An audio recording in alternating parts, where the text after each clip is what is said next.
Good day. This is Philip Koerper. This is the Philip Koerper Show, episode 71, November 20th. Really glad to be with you guys today. I want to start off with this Trump pardoning the turkey. This is so dumb.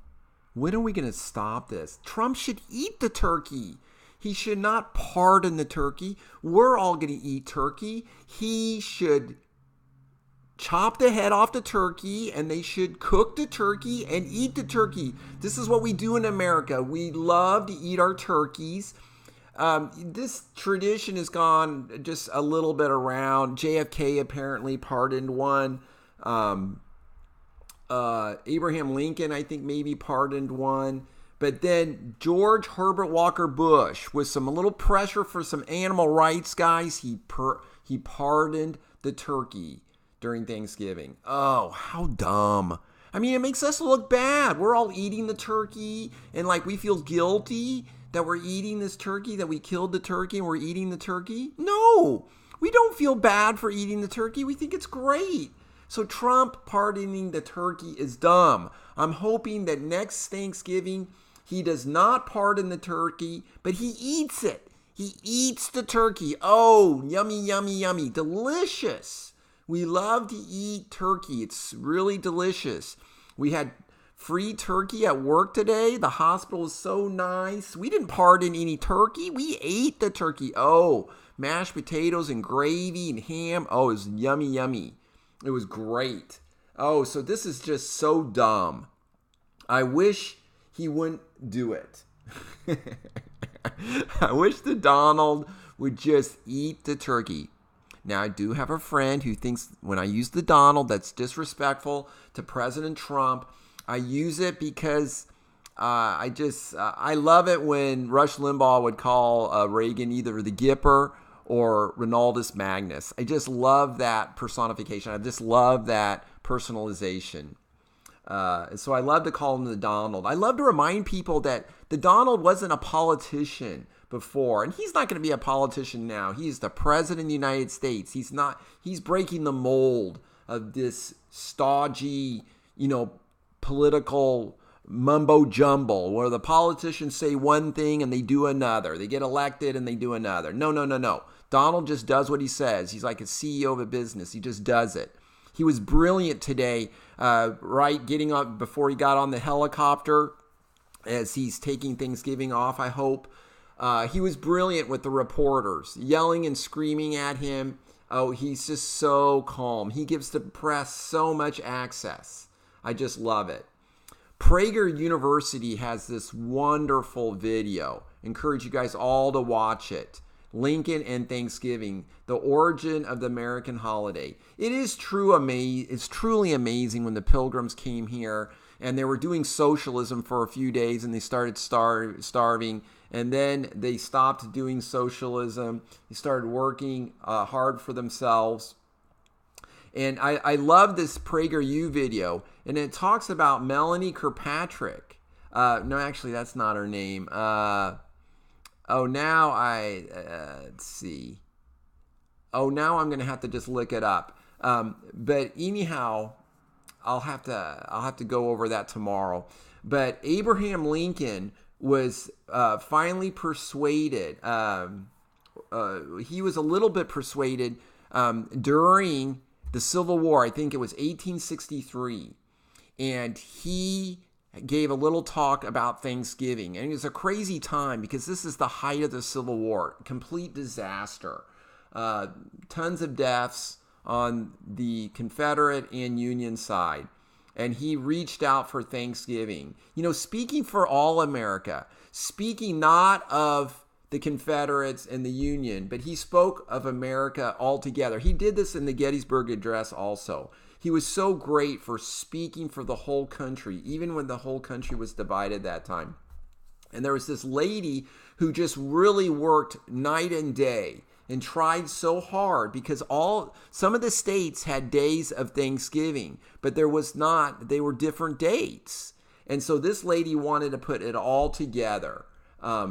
And she worked tirelessly to get an agreement so we can have a national Thanksgiving Day. And so she was great. Thanksgiving Day founder. Let's see if I can find her name really fast. I forgot her name in this Prager. Oh, there she is. Sarah Josepha Hale. Okay. And so she was just instrumental in pushing this politically. And so finally FDR started Thanksgiving. So that's that Thursday. I guess the third Thursday in November or whenever it is. That is when we had an official Thanksgiving. Oh, it's so wonderful that we have Thanksgiving. It was so great with the Pilgrims and made peace with the Indians. I mean, that's really cool. And to be grateful for all that we have. Abraham Lincoln is so expressive in that. This great nation, to be thankful for this great nation and for our many blessings, for our family, for our friends, for our many blessings. I love it. I love Thanksgiving. It's really our oldest traditional holiday. Such a great holiday. We all can be thankful for something. It's optional. You don't have to be thankful. You could be kind of grumpy, but so much better to be thankful. The people I know who are really thankful are happy, are very happy. And so I love that. I love that. I listened to Fox News this morning, the morning podcast that I really enjoy. And I also really like their email they send out in the morning. I like to get articles from that. I heard this guy's writing the book on the Thai boys saving from the caves. When that cave flooded with water and the soccer players and their coach went deep into this cave system and then was flooded. And so these British divers found them and the Thai Navy SEALs rescued them. Just amazing. An anesthesiologist went in to sedate the kids to get them out. And the divers had the kids down in front, kind of on the chest, face down, and would swim above them and put masks, oxygen masks on them. It's just an incredible story. And then one of the divers ran out of oxygen and died of hypoxia. It's tragic. They're over a mile into these caves. I mean, can you imagine this? And some of the openings were just barely you could squeeze through. You couldn't squeeze through with your oxygen tank on. You had to take it off and put your body through and then the tank through. Incredible stories. And then, as an anesthesiologist, I know how difficult it can be to sedate kids. These kids were malnourished and sick and cachectic. And to sedate them in this kind of environment in a diving suit, very, very challenging, very difficult. Because whenever we sedate children, the big risk there is that as when you sedate anyone, you give them enough sedation medicine, they will stop breathing. It's just how the medicine works. It's called a respiratory depressant. And for the anesthesiologist to go into these caves and to sedate these boys, it's just an incredible story. I'm looking forward to reading more about that. And I'm grateful. I'm grateful for those British sailors, divers. I'm grateful for those Thai Navy SEALs and for all the volunteers and for the people who work so hard to rescue those boys. And this is what we do. This is what humans do. We reach out and really try to help other people. I'm grateful for this, how wonderful humans really are. Most of the time, we are just great people. And so that is just a really cool story. So let's move on some current events here. So this judge in the Ninth Circuit, he is going to, he's striking down Donald's asylum ban. So this federal judge in San Francisco, of course, on Monday barred the Trump administration from refusing asylum to immigrants who cross the southern border illegally, likely prompting a legal challenge from the White House. And so, anyhow, Donald was asked this before he got on the helicopter. And he goes, this is the Ninth Circuit. No big deal. We're hoping, that we can just overturn this. This is what happened, remember, when he was banning those 6 countries and some of the immigration and extra vetting those people.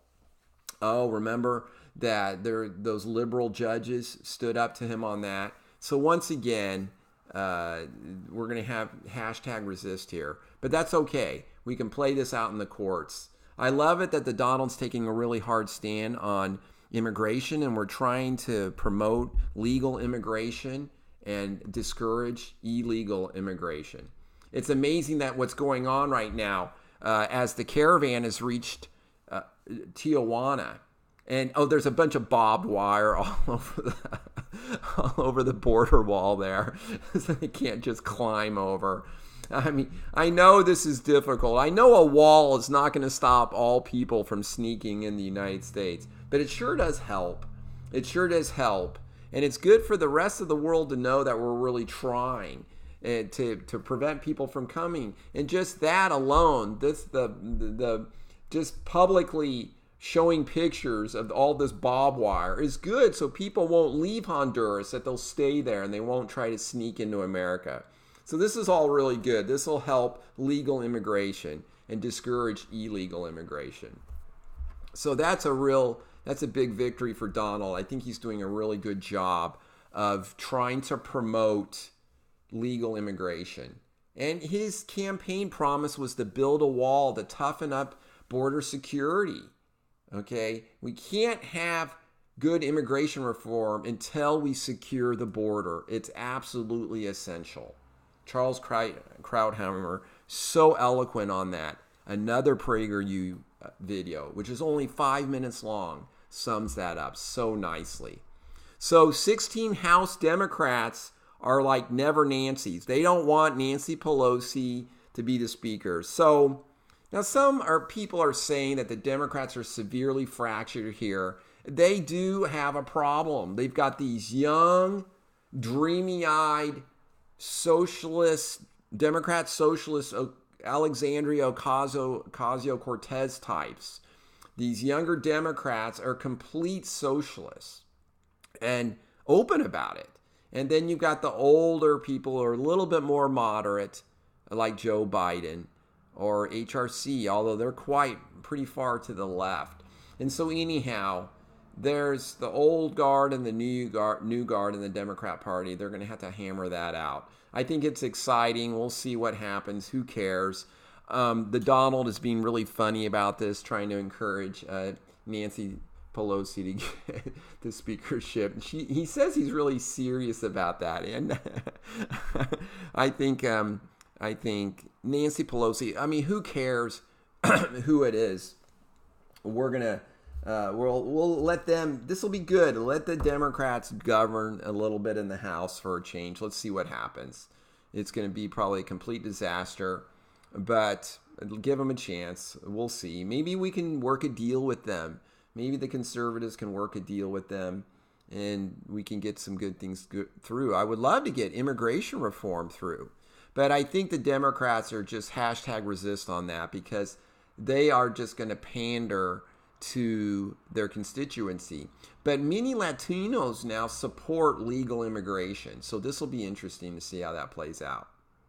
So the White House is not, they're not going to seek to revoke CNN reporter Jim Acosta's press pass, okay? And they're going to have new rules to govern the press conferences. You get one question, and then if you want a follow-up question, you might get a follow-up question. Then you sit down and move on.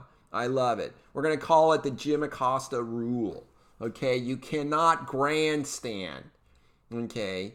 Play by little rules. The judge said you got to follow the Fifth Amendment, a proper procedure, whatever it's called, due process. So Jim Acosta is getting his due process. He's getting his warning, and we're setting up the rules.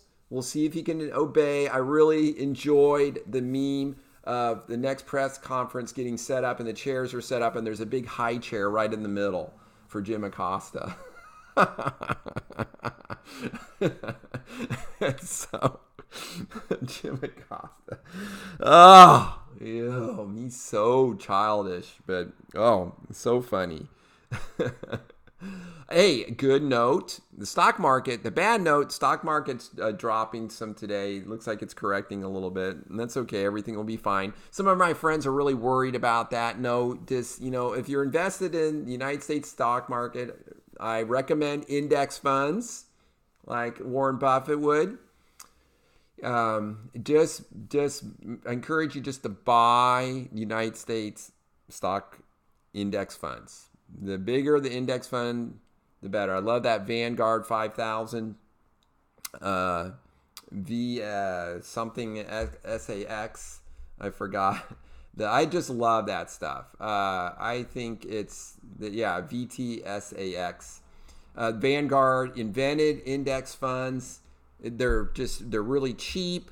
You can just buy one like that one that spreads across 500 of the biggest companies in the United States, and you invest in them. Vanguard takes a very little bite every year. Just let that thing grow. Just let it grow. And hopefully it'll be 7 to 8% a year on average. That's, I think, the best. When you get older, like me, you can start taking some of that and putting it in like the Vanguard total bond fund and buy some bonds. I think that's what most people recommend. I read 3 investment books when I started my practice, and they all said buy index funds. And so I bought Vanguard index funds. It's been a great way to save for retirement. It's not very exciting, but it's great. So South Korea ordered 40 Boeing planes worth $4.4 billion for their Jeju Air. Okay, good news for Boeing. Good news for America to build airplanes and sell them to South Korea. That's awesome. So, in speaking on socialists, and part of the Democrat Party being their Democrat socialists or just leftists and plain socialists, this really reveals the hand of the left. They are so bossy. They are so controlling. It's just really unnerving. They don't believe in this freedom. Abraham Lincoln was so into freedom and liberty, especially when he's talking about Thanksgiving and be thankful for our freedoms. So Mayor Bill de Blasio, he is saying, he cited his socialist impulse. Okay, Mayor of New York City, he said, I think people all over the city of every background would like to have the city government be able to determine which building goes where, how high it will be, who gets to live in it, what the rent will be. So de Blasio just goes on in this wide-ranging interview in the New York Times. This is from a Fox News article. I think there's a socialistic impulse, which I hear every day in every kind of community, that we would like things to be planned according to their needs. Look, if I had my druthers, whatever that means, the city government would determine every single plot of land, how development would proceed, and there would be very stringent requirements around income levels and rents. Later in the interview, de Blasio admitted this type of government control is not possible right now, saying it causes friction and anger, but said that there are many people in New York City who would like to have a government that better addresses their daily needs. Oh, this is just socialism. No. We move back to you. Go to Europe, de Blasio. No. America, we like capitalism. We don't like socialism. Gosh, all of this forced government planning. I love working down in Pikeville, Kentucky. I'm so far away from the big liberal cities. Look at these mayors and how bossy they are. I mean, it sounds great, right? Just perfectly planned everything until you don't get your way. Let the private sector do this. Let people charge whatever they want for rent in their apartment buildings. One reason why rents are so high in New York City, and it says here, I don't even think they're that high compared to I know in the D.C. area, rents, big 3-bedroom townhouses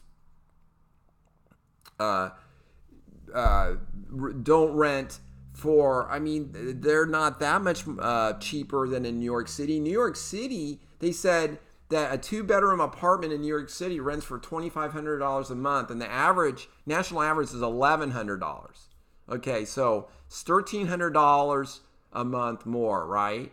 So what is that? That times 10, that's like $16,000 more a year. So that's a lot of money, right, in New York City, but the salaries are really high in New York City. Seems like it's a pretty good deal. So anyhow, all of this rent control, the rent subsidies really interferes with the price of these apartment buildings. I know in San Francisco they limit where the buildings can go, and that just drives the costs up. So all of this trying to pander to lower income people and have lower income housing just makes things a lot more expensive. And then comes that word gentrification. Oh, that's such an evil, bad word. Oh, to fix up a neighborhood. Oh, no. That makes it so the poor people can't live there.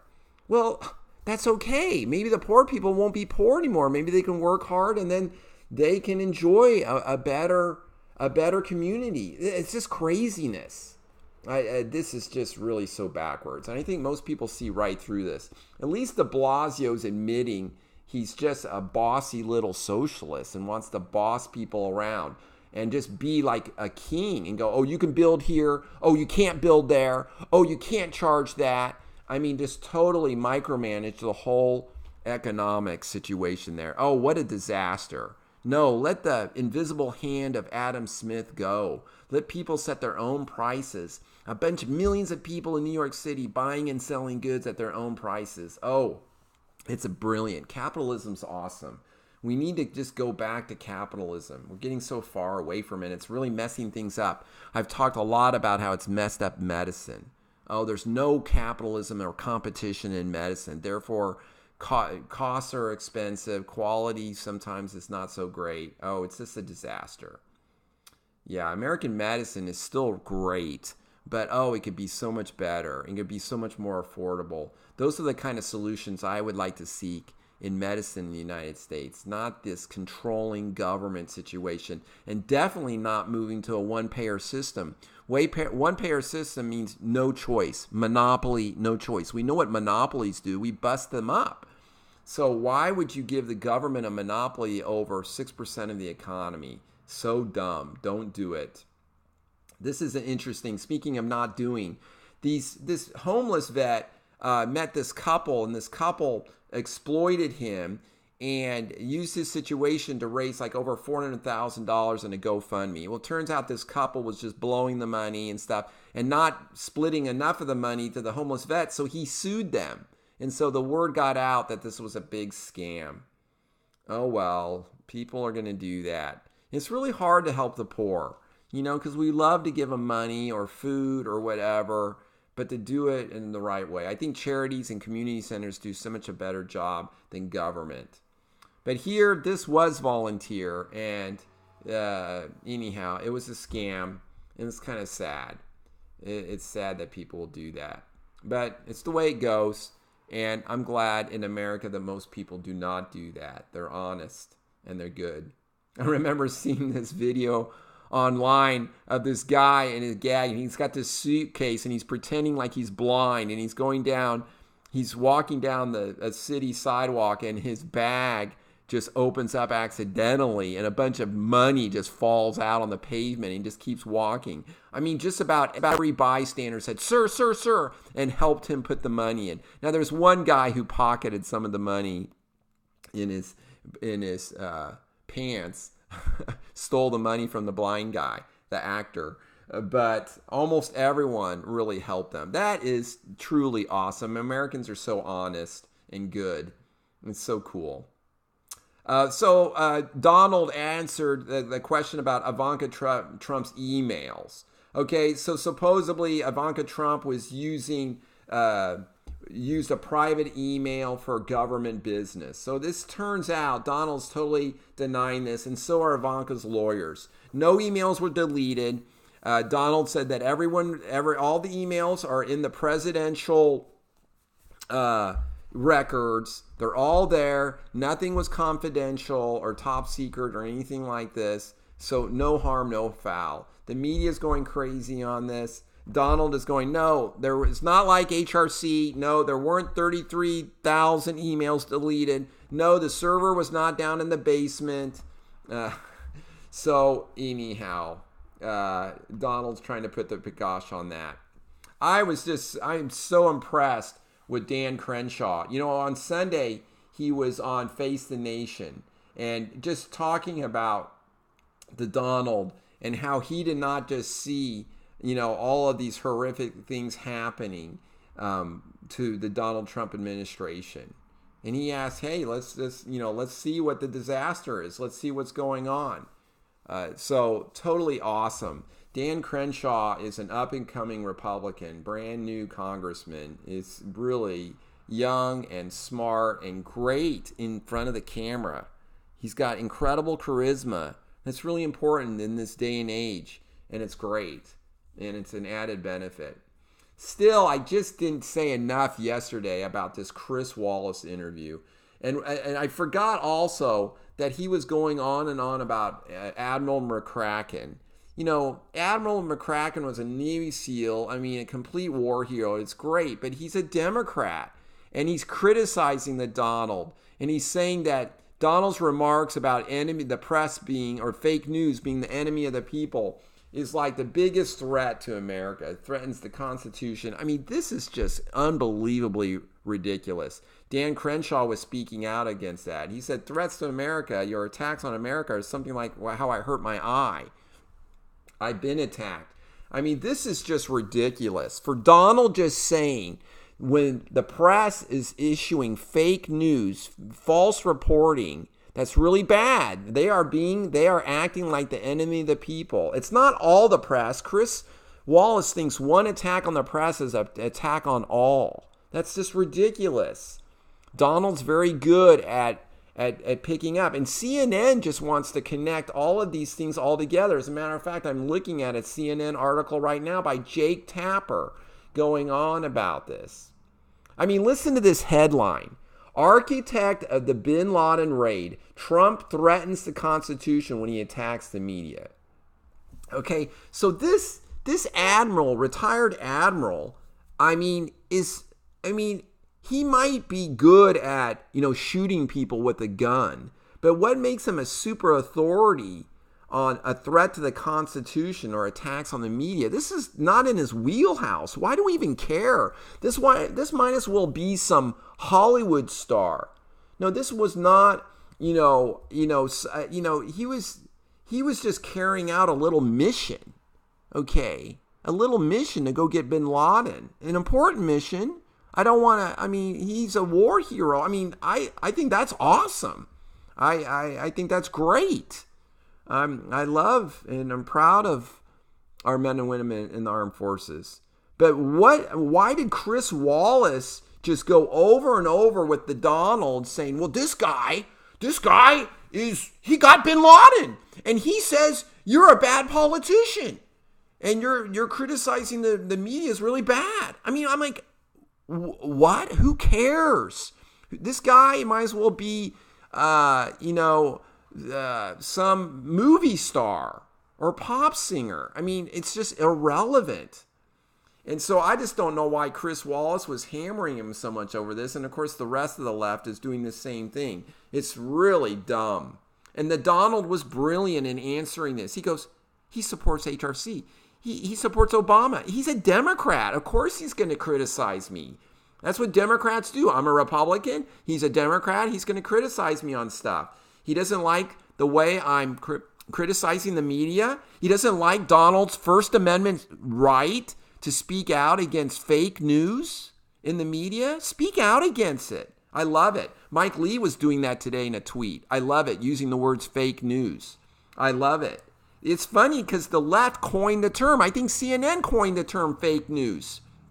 And Donald turned it right around against them. That's just brilliant. It's just, what a brilliant move. The Donald, President Trump, you're so smart. That was just wonderful. I love it. But this Chris Wallace guy, this whole interview, he hammered the Donald on the dumbest things. I was just shocked. I thought Chris Wallace was a little bit of a better reporter, a little bit smarter. But no, he just looks like a leftist. Well, I want to close just on just how thankful I am for this wonderful country. I was born in the United States of America. I am so grateful.